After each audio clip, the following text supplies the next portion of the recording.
Hello, my math masters. Hope everyone is doing okay today. So today, me, Tamara from Tamara Teaches, will be explaining decimals. So as I have written here, decimals are fractions or numbers that are part of a whole number. So you may ask, a decimal is a fraction. How is that possible? Basically, decimals, fractions, and percentages are all numbers out of an entire number, and it is shown to represent like a fraction or a ratio of a number. So basically, a whole number is a number that is in its entirety. So 1, 2, 3, 4, 5, 6, on and on and on are whole numbers.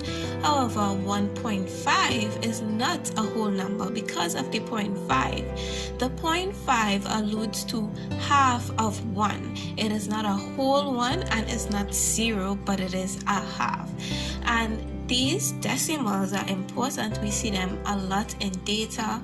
We see them even when we purchase because our money and our money values go to decimal places. So $11.50, $9.50, $3.50, $3.25.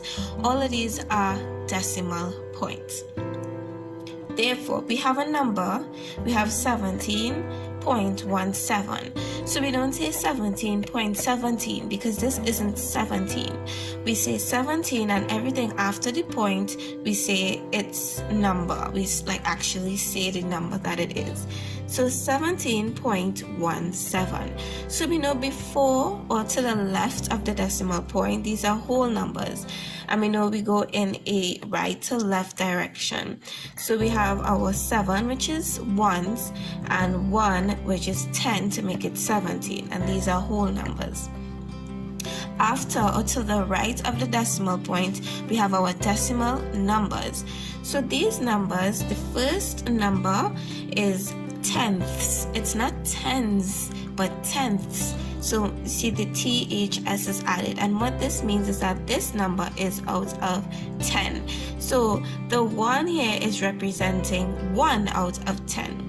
The 7 is representing hundredths with the THS added. So instead of it being 100, it's actually 001.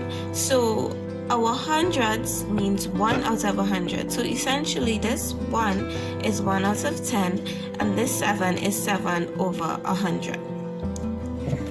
Let me show this here. So this is what the decimal points mean to the top. 1 over 10 and 7 over 100. If we had a 3 at the end of the number, it would be thousands and it would be 3 over 1,000. So if we remove the zeros,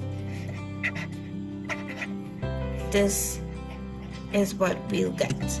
So this is basically what decimals are. Videos will be posted soon on the addition of decimals and the subtraction of decimals.